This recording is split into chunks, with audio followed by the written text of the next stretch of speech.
Hello there. Welcome to another problem session. So you may be wondering, but how do we measure magnetic field? We have been talking magnetic field and force of magnetic field on charges and magnets.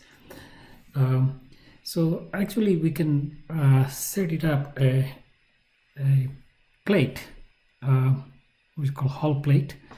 So say this is a metal, could be aluminum, copper, gold, silver, whatever. It's going to be a plate, and that plate you can pass current through it. So you can see that inside this plate, the electrons are going, the negative charge electrons are going that way, the current is going that way, and they have some drift velocity. And there are a whole bunch of them. Actually, in say copper, the density of electrons is almost 10 to the power 28 per meter cube. It's very high density, you know. In any case, there are a large number of these, and you can see that on this, if the magnetic field was pointed up, this is the B, a magnetic field is pointed up, and if this thing is moving in that direction, electrons moving in that direction, so you can do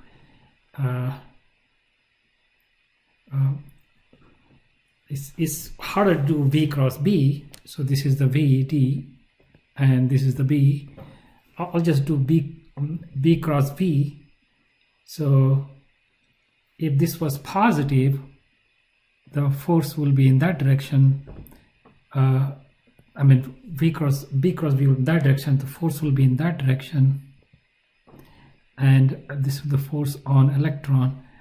But because this is a so the electron will start to, instead of some of the electrons, as the electrons moving, they are kind of move, but there's nowhere else to go, so electrons will start to pile up, and that's this negative.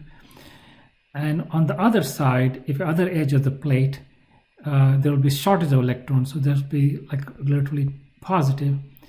But then as they pile up, if you look at an electron here, its magnetic force is that way because moving that way, but then the force from these extra charges on the two sides, it will be that way. And if these two forces are balanced, so magnetic force is that way and electric force is that way, which is whatever the voltage between this is divided by the distance d, right?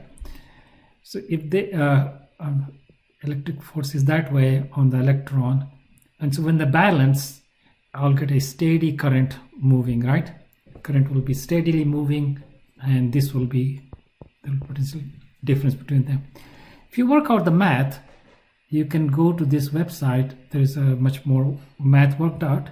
If you work out the math, you will see that B that's perpendicular to the plate, I'm just going to call it B, and the current that passing through that is actually equal to some constant alpha times this voltage across these two.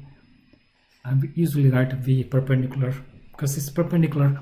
So there are three perpendiculars here. The current is going this way, negative and positive of the voltage is perpendicular to that, and the B is perpendicular to that in that way. So you can see if this is X for the voltage direction, voltage plus direction, and this is voltage minus direction. So if this is X and this is Y, then this is Z. This is the current direction.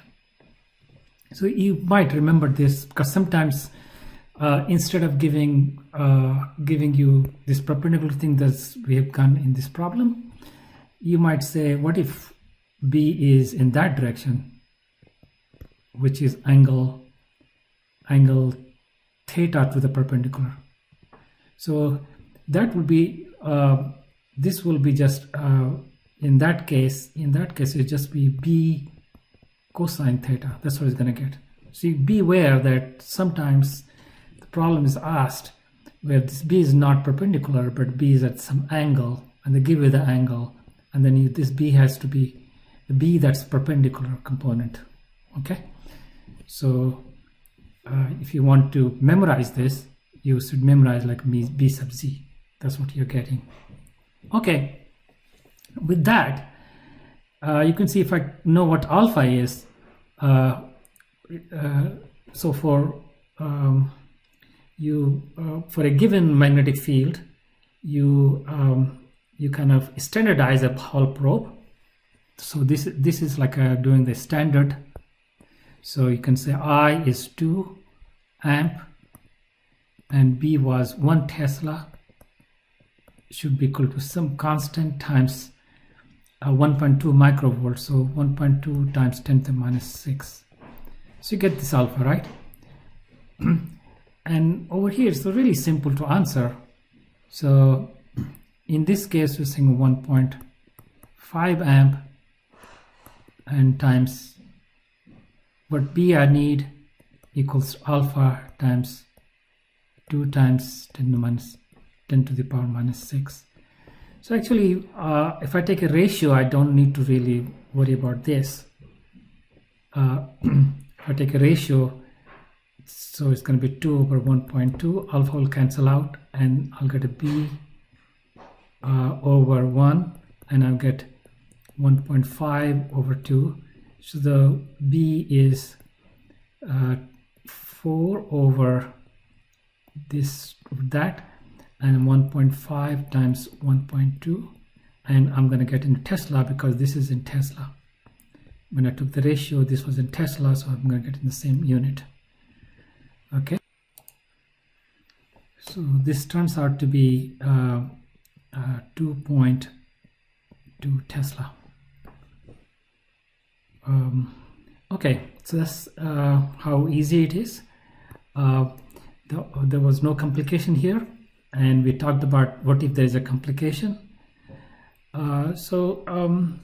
If you like this kind of explanation, please hit the like button, and if you want to track my postings, you can subscribe or go check out my website, and don't forget to tell your friends that